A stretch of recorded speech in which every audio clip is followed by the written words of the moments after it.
आप जो कुछ भी करना चाहते हैं, आप खुद को अपने अंदर खुशी और स्पष्टता के क्षण तक लाएं। उस क्षण आप जो निर्णय लेते हैं, चाहे आप मर भी जाएं, आपको वही करना चाहिए। जब भी आपकी भावनाओं में उतार चढ़ाव आता है, आपका मन कई चीजें कहता है, ये महत्वपूर्ण नहीं है। वो आज एक बात कहता है, सुबह एक बात, शाम को कुछ और। वो आज एक बात कहता है और कल दूसरी बात। ये कोई महत्व नहीं रखता। स्पष्टता के क्षण में मैं खुशी कह रहा हूं, क्योंकि जब आप खुश होते हैं तो आप बाध्य नहीं होते। जब आप बहुत खुश और स्पष्ट होते हैं, उस समय अगर आप चीजों को देखते हैं और सोचते हैं कि हाँ, ये करना मेरे लिए बेहतर होगा, बस वही करें, फिर चाहे वो नर्क जैसा ही लगे। ये मायने नहीं रखता कि आप 10 साल तक नर्क से गुजरते हैं, आप बस वही करें, क्योंकि आपकी खुशहाली वही है। जब आप बाध्यता के अलग अलग स्तरों पर होते हैं, उस समय अगर आप निर्णय लें कि किधर मुड़ना है, तो आप अंतहीन रूप से खो जाएंगे। ये इस बारे में नहीं है कि आप क्या कर रहे हैं, बस आप उसे दृढ़ता के साथ कर रहे हैं। हर दिन आप ऑफ एंड ऑन रहते हैं, तो वो नहीं होता। आप बस दृढ़ रहिए, आप बस एक बिंदु पर टिके रहिए, चाहे वो कुछ भी हो। अगर आप कसाई बनना चाहते हैं तो कसाई बनने पर अटल रहिए, ये खुल जाएगा।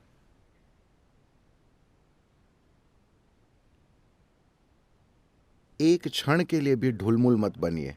आपने स्पष्टता और खुशी के क्षण में जो निर्णय लिया है, बस उस पर टिके रहिए, जरा सा भी हिले डुले बिना। उससे आपको कोई वंचित नहीं कर सकता। हर दिन जब आपके विचार और भावनाएं इधर उधर उड़ते रहते हैं, आप अपना मन बदलते रहते हैं, आप गोल गोल घूमते रहेंगे, अंतहीन रूप से गोल गोल घूमते रहेंगे। क्योंकि जो अक्सर दिशा बदलता है, साफ है कि उसे कहीं भी जाने में दिलचस्पी नहीं है, है ना?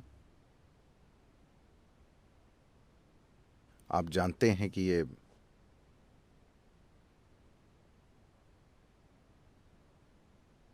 ये दुनिया गोल है, इसलिए आप किस दिशा में जाते हैं ये मायने नहीं रखता। जब तक कि आप दिशा बदले बिना चलते रहते हैं, आप सफर को पूरा करेंगे, है ना? आप यात्रा पूरी करेंगे, है ना? अगर आप अपनी दिशा बदलते हैं तो ये आपको एक अनंत, हमेशा खोए रहने की एक अंतहीन स्थिति में डाल देगा। तो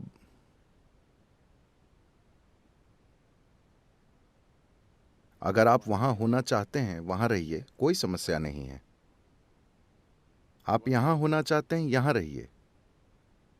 रोज रोज अपना मन मत बदलिए, सुबह एक और शाम को दूसरी ओर। आप अपने लिए और अपने आसपास हर किसी के लिए एक यातना है। जो लगातार अपना मन बदलता रहता है, वे अपने और अपने आसपास हर किसी के लिए एक यातना है ना?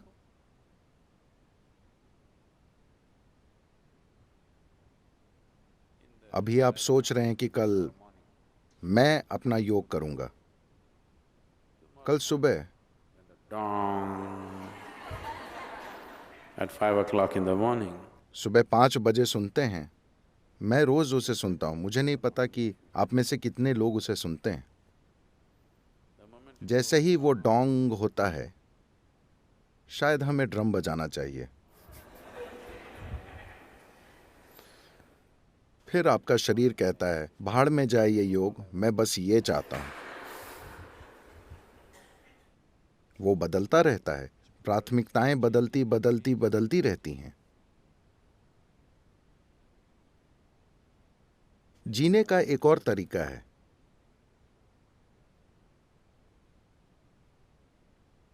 जहां आपके जीवन की सबसे बड़ी खुशियां, आपके जीवन के सबसे बड़े सुख ऐसे लगेंगे जैसे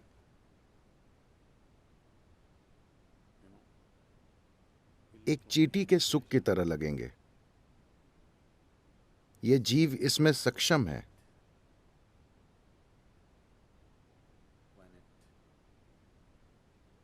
जब बात शरीर और दिमाग की आती है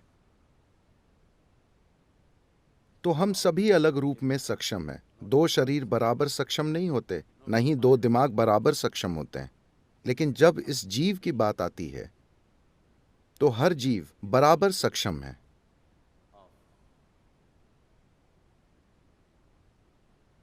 अपने भीतर अस्तित्व को समेटने में। वैज्ञानिक कहते हैं कि यह लगातार फैल रहा है, उसे कैसे समेटना है, यही सारी सुंदरता है। That which is endless, that which is eternal. जो अंतहीन है, शाश्वत है, जो असीम है और जो लगातार फैल रहा है, उसे इस जीव में समेटा जा सकता है। इस मामले में दो जीव अलग अलग क्षमतावान नहीं होते, हर जीव बराबर सक्षम होता है। ऐसा इसलिए नहीं होता क्योंकि आप दिशा बदलते रहते हैं।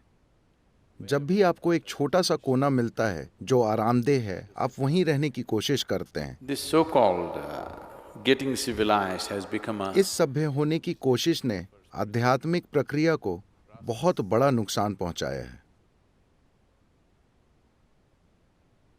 यह जरूरी नहीं है, मगर मैं कहना चाहूंगा, क्योंकि अगर आप नोमैड होते, आप नोमैड का मतलब जानते हैं? इसका मतलब है कि आप मैड नहीं हैं।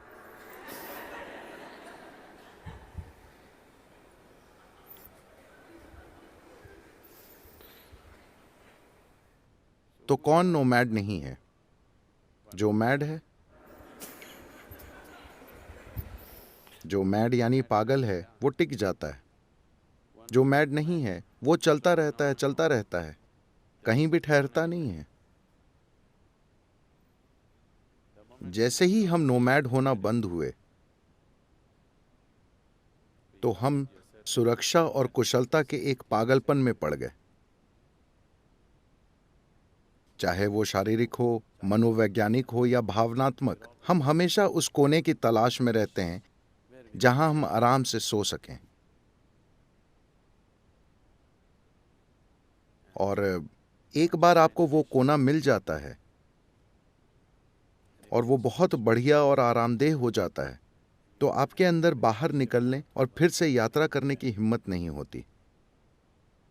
तो अगर आप सिर्फ एक पिकनिक मनाना चाहते हैं तो ठीक है, वो ऐसा ही लगता है जब अगर आप वेलंगरी पहाड़ की चढ़ाई करना चाहते हैं तो आपको एक निश्चित दूरी तक चढ़ाई करनी पड़ती है, जहां आपके घुटने चटक रहे होंगे और आपकी सांस भाप के इंजन की तरह लग रही होगी, a steam locomotive.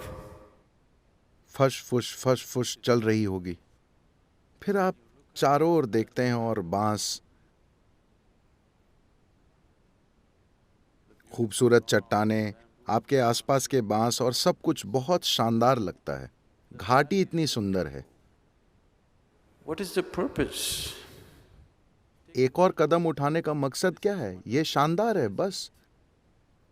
आपका दिमाग आपसे कहता है, बस यही है।